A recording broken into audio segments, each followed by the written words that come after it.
상쾌한 아침 원주에서 출발합니다.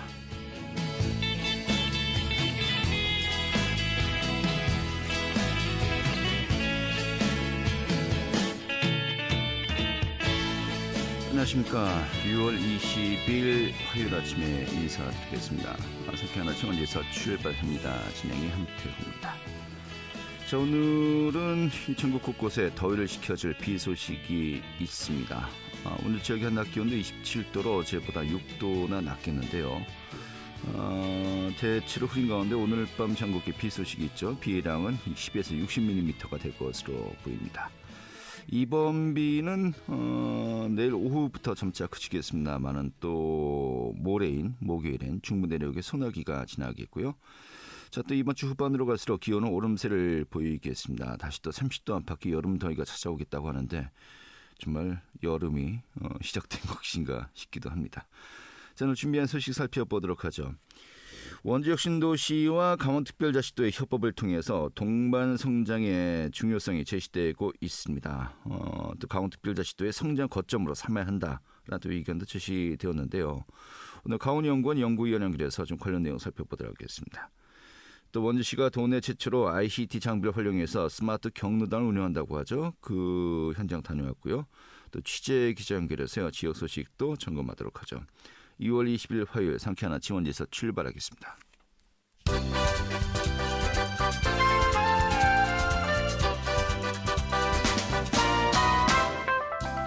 오늘의 뉴스입니다. 원주 아카데미 국장 보전 측 시민단체가 원주시장을 형사 고발하는 등 법적 대응에 나섰습니다. 아카데미 친구들 범시민연대는 어제 원주경찰서에 이 직권남용과 권리행사 방해 혐의로 원광수 원주시장과 담당 부서장에 대해서 고발장을 접수했습니다. 이들은 국장 보전과 관련한 시정정책 토론 청구 과정에서 원주시가 서명부상에 주민등록번호까지 요구한 것은 위법하다면서 고발 취지를 밝혔습니다. 강원특별자치도의회 예산결산특별위원회가 어제와 오늘 이틀간 2022 회계연도 강원특별자치도와 도교육청의 세입 세출 예산과 기금에 대해서 결산 심사를 합니다. 지난해 가운데 예산액은 8조 4천억 원, 교육청은 4조 6천억 원이었습니다. 이 정부와 여당이 중대범죄자 신상 공개를 확대하는 내용의 특별법 제정을 신속하게 추진키로 했습니다. 신상 공개 대상을 피의자뿐만 아니라 피고인까지 확대하는 한편 대상 범죄 범위도 넓히기로 했습니다. 이 특별법에는 중대범죄와 사회적 비난 가능성이 높은 아동 대상의 성범죄, 여성 등 이 불특정인이 피해자가 되기 쉬운 묻지마 폭력 등 범죄자도 신상 정보를 공개할 수 있도록 대상 범죄를 확대하는 내용을 담게 됩니다. 오늘의 뉴스였습니다.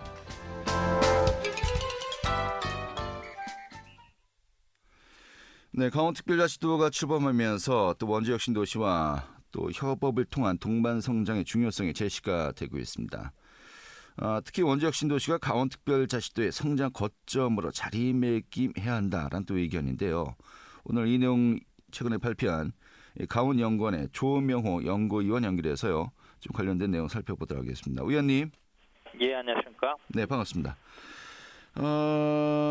이제 2003년도에 처음에 그 국가균형발전을 위해서 공공기관의 지방이전 추진 방침이 발표되었고, 그때 많은 사연들이 있었습니다만은 원주혁신도시 같은 경우는 2017년에 이제 조성이 완료된 거 아니겠습니까? 예. 그리고 이제 6년, 7년이 지나고 있습니다만은 그동안의 인구 유입과 산업 육성 효과라든지 또 혁신도시 조성 이후에 지금 어떻게 발전해 왔는지 전반적인 좀 통계치라고 할까요?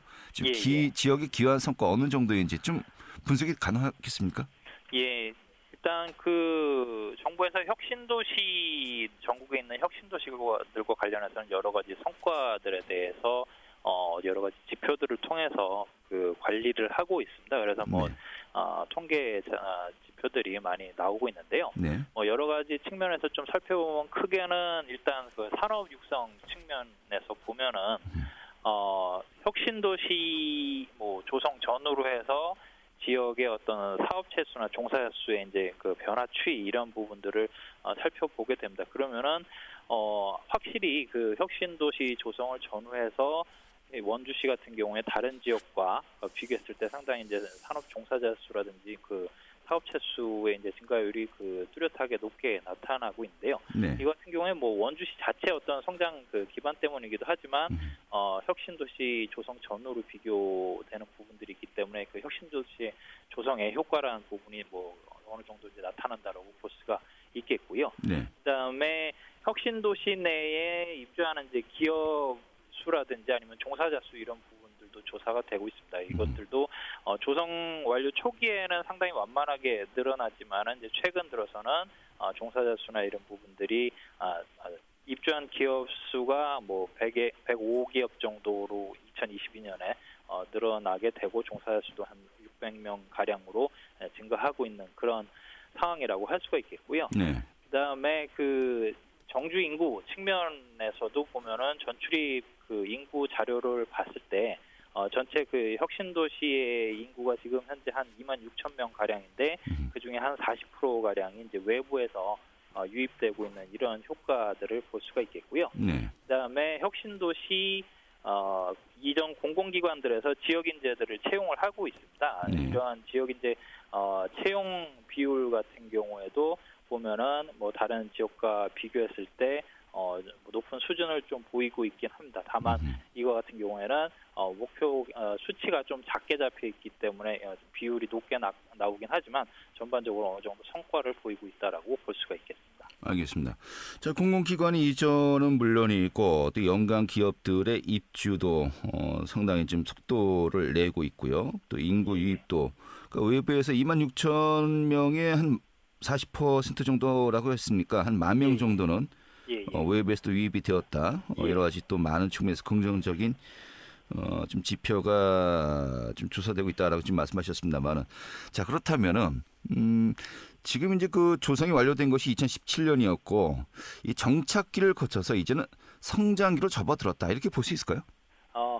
아무래도 이제 그 조성 이후에 지금까지 보면은 뭐 성과 지표들 측면에서는 어느 정도 이제 성과들을 내고 있습니다. 그거는 어쨌든 정부에서 관리하고 있는 지표들이기 때문에 그런 것들을 봤을 때는 효과가 있는 상태고 그것은 결국은 원래 이제 그 정책적으로 목표했던 최소한의 것들은 좀 달성을 하고 있다는 거죠. 그것은 결국은 뭐냐면 지금까지는 그 계획되어 있던 수순에 따라서 이제 진행이 되어 왔다라고 할 수가 있겠고요. 네. 결국 그거는 그 혁신도시가 지역에 자리를 잡는 지금까지는 과정이 되었다라고 할 수가 있겠습니다. 다만 보다 이제 혁신도시가 성장을 하기 위해서는 이거보다 좀 더 이제 추가적인 효과들이 좀 필요한 상태라고 말씀을 드릴 수가 있겠죠. 네, 이 추가적인 효과 어떻게 보면 이게 오늘의 그 핵심인 것 같습니다만은.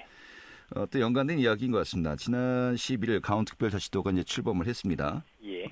최근 또 의원님께서 이 강원특별자치도의 성장과 함께 혁신도시가 또 강원특별자치도 성장에 또 거점 역할을 해야 된다라고 지금 이야기했습니다.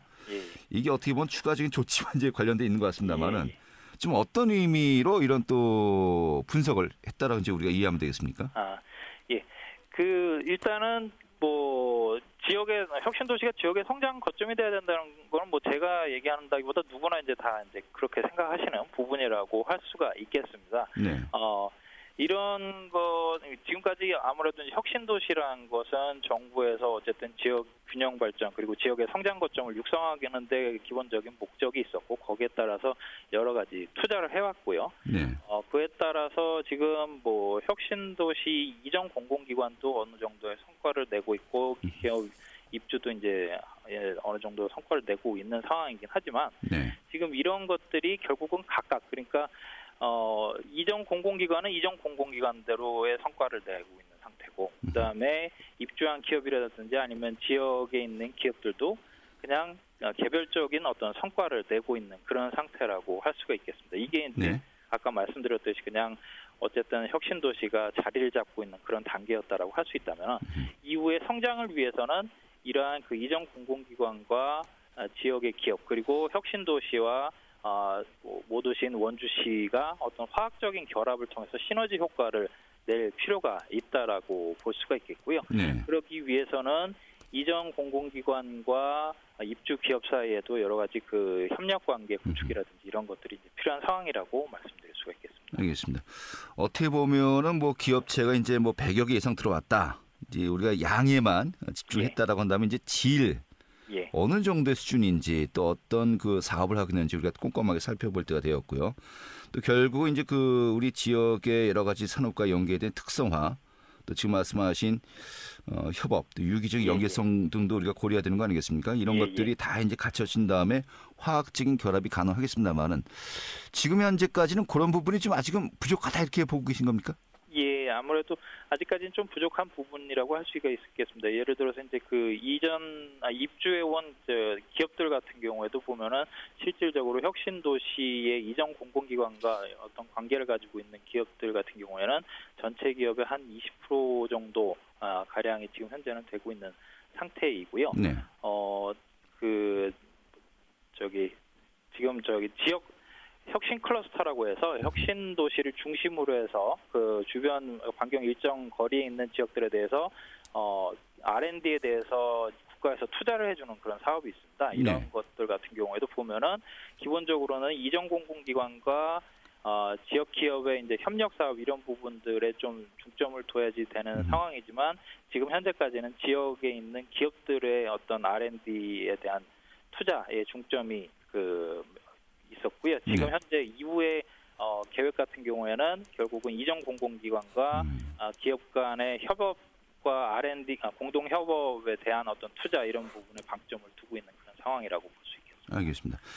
어떻게 보면 지금까지 이야기는 좀 원론적인 이야기이지 않겠습니까? 예, 그렇다면 구체적으로 예. 이런 부분들을 어떻게 실행할 것인지 이게 중요한 것인데 또 여기에는 주체가 다 포함됩니다. 뭐 정부도 그렇고 지자체, 공공기관 예. 또 해당 지역의 기업들도 다 마찬가지로 이 주체가 돼야 되는 거 아니겠습니까? 예. 좀 어떤 방식으로 이제 좀 진행되는 것이 일단은 당장 눈에 띄는 성과가 있을 수 있을까요? 예. 일단은 기본적으로는 아까 말씀드렸던 지역혁신 클러스터 그 사업 같은 경우에도 기본적으로 이전 공공기관과 기업이 그 협업하는 그 R&D 사업에 대한 투자에 좀 더 이제 그 초점을 둘 필요가 있겠고요. 그 다음에 협력을 위해서는 아무래도 이제 자주 만나야지 되겠죠. 그 협력 채널을 구축을 해야 되는데 결국은 이전 기업과 그 공공기관들이 같이 만나서 그 논의할 수 있는 여러 채널들을 갖다가 구축하는 것이 좀 필요한 상황이라고 할 수가 있겠고요. 네. 그 다음에 지역 인재와 관련해서 지금까지는 이전 공공기관이 지역 인재를 채용하는 데에 초점을 맞췄다라고 하면은 네.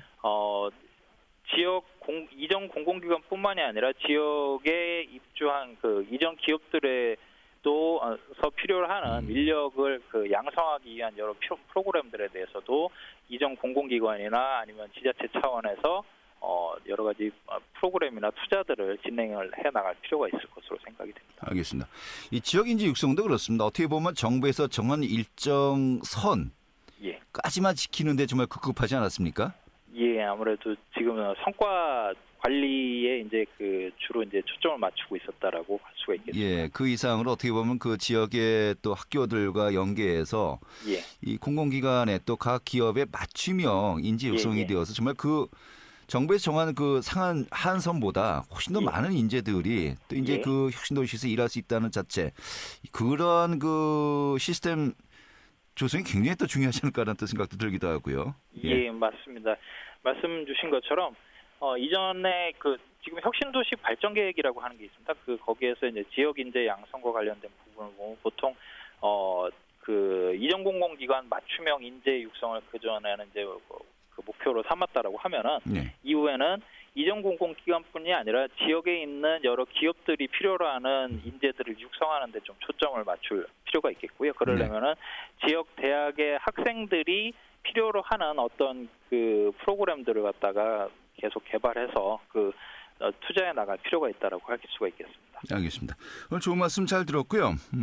혁신도시와 관련해서 또 이와 연계에 대해서 강원특별자치도 또 원주시의 또 상생 발전을 우리가 고민해야 되는 거 아니겠습니까? 좀 마무리 말씀 관련해서 해주시면서 오늘 또 정리하도록 하죠. 예. 지금 지금 일단 그 아까 말씀드렸듯이 6년 정도의 그 조성 완료의 그 기간이 지났고요. 앞으로 이제 그 혁신 도시는 본격적으로 이제 그 발전을 해나가야 되는 시기라고 볼 수가 있겠습니다. 거기에 따라서 지금 현재 혁신 도시 그 발전 계획도 2차 발전 계획을 수립하고 있는 단계이고요.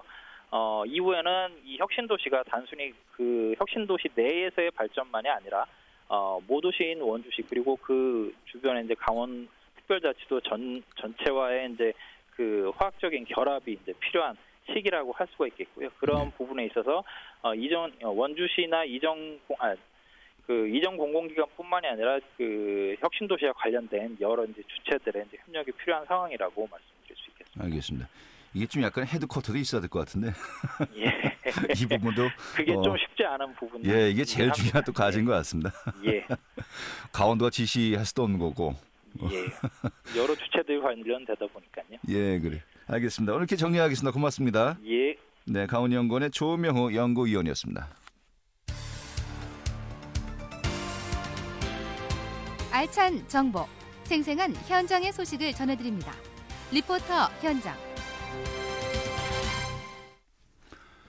네, 원주시가 강원도에서 최초로 스마트 경로당을 운영한다고 합니다. 이 지역의 어르신들이 경로당을 방문하면은 스마트 장비를 통해서 여가 프로그램을 즐길 수 있게 된다는 것인데 좀 어떤 변화가 있는 것인지 궁금합니다. 오늘 소개해드리도록 하죠. 취인희 리포터 어서 오시죠. 네, 안녕하세요. 네. 자, 지난주부터 스마트 경로당이 원주에서 운영 중이라고 하는데 스마트 경로당 어떻게 운영되는 겁니까? 네, 원주시가 일부 경로당과 복지관을 대상으로 스마트 경로당 시범 운영을 시작했습니다. 강원도가 초고령 사회에 진입하고 원주 역시 최근 5년 동안 노인 인구가 지속적으로 증가하면서 어르신을 위한 다양한 프로그램에 대한 관심과 또 필요성이 커지고 있는데요. 직접적인 대면 케어에는 한계가 있어서 어르신들이 사회와 가족 관계에서 소외되지 않도록 하기 위해서 원격 화상 장비를 활용한 스마트 경로당 사업을 시작한 겁니다. 우선은 40곳의 경로당과 복지관에서 지난주 수요일부터 매주 1회 프로그램 시범 운영을 시작했고 올해 참여하는 어르신들의 반응과 성과에 따라서 내년 사업 진행 규모를 결정해 원주 전역에서 활용할 계획인데요. 이 경로당에 스마트 시스템을 설치해서 이 시스템을 활용한 교육과 체험을 진행하고 또 각종 정보 제공이 가능해졌습니다. 스마트 기기를 통해서 어르신들에게 필요한 원주시의 행정 정보와 날씨, 또 대중교통 등 정보가 함께 제공돼서 어르신들의 세대 간 디지털 격차를 줄여줄 효과가 기대됩니다. 이 디지털 기기가 친숙하지 않은 어르신들의 일상을 채워줄 새로운 경험이 될 것 같은데요. 원주시 홍창희 정보통신과장 이야기 들어보겠습니다. 원격 화상 장비를 이용해서 경로당과 복지관의 다양한 프로그램으로 경로당 어르신들에게 함께 할 수 있는 프로그램도 만들어서 건강하고 활력이 넘치는 경로당 운영을 위하여 추진하는 사업입니다. 이 스마트 경로당은 여러 경로당에 위치한 어르신들을 동시에 함께 원격 화상 장비에 접속하여 많은 어르신들이 배움과 소통의 자리로 이끌어낼 것으로 기대하고 있습니다. 스마트 경로당이 운영되고 있는 곳에 계신 시민분들께서는 주위에 계시는 어르신들이 많이 참여하실 수 있도록 홍보 부탁드리겠습니다. 네, 이 스마트 프로그램 구체적으로 어떻게 운영이 되는 겁니까? 네, 우선 가장 반응이 좋은 부분은 어르신들이 여러 경로당의 어르신들과 함께 소통하면서 교육 프로그램을 즐길 수 있다는 점인데요. 또 멀리 있는 강사와 대면하지 않고 공간의 구애 없이 다양한 프로그램을 스마트 기기로 배울 수 있습니다. 건강제조, 웃음치료, 노래교실, 스마트폰 기초 활용 교육이 진행되는데요. 원주 관내 여러 경로당이 화상 프로그램을 통해서 함께 원격 참여해서 경로당별 게임과 노래 경진대회를 진행하면서 다양한 어르신들이 서로 소통합니다. 어르신들은 이제 경로당에서 심심하지 않게 새로운 분들과 놀이를 즐기게 돼 좋다는 반응인데요. 40개 경로당과 복지관이 2개의 조로 나눠서 20개의 경로당씩 한 프로그램에 참여하고 있습니다. 매주 수요일과 금요일 대한노인의 원주시지회 강사의 체육 프로그램이 진행되는데요. 지난주 시범교육에 처음 참여한 흥업 경로당 이용님 어르신 이야기 들어봤습니다. 스마트 경로당 하면은요, 이제 다른 경로당하고 소통도 할 수 있고 또 거기서 교육 프로그램을 해줘요. 무용 같은 거, 또 요가 같은 거, 뭐 노래도 온다 그러더라고요. 그 여러 가지를 하니까는요, 어르신들한테 너무 좋은 것 같아요. 그냥 적적하니 우리끼리 이렇게 앉아서 노는 것보다 너무 좋잖아요. 이 경로당 다 화면으로 볼 수 있어요. 돌아가면서 비춰주잖아요. 어느 경로당, 어느 경로당 이렇게 너무 좋은 것 같아요. 네. 자, 스마트 시스템을 활용해서 다양한 프로그램이 진행된다고 들었습니다. 사실 요즘 어르신들 키오스크 등의 어떤 그 무인 판매점에 가면은 굉장히 부담스러워하십니다만은 이런 그 시스템을 좀 활용하시면서 좀 그런 두려움도 없어지는 또 계기가 되었으면 좋겠고요. 또 많은 분들이 경로당에서 프로그램을 통해서 즐겁게 여가 시간도 보내셨으면 좋겠습니다. 오늘 이렇게 정리가 잘 되었습니다. 네, 감사합니다. 네, 주인의 리포터였습니다.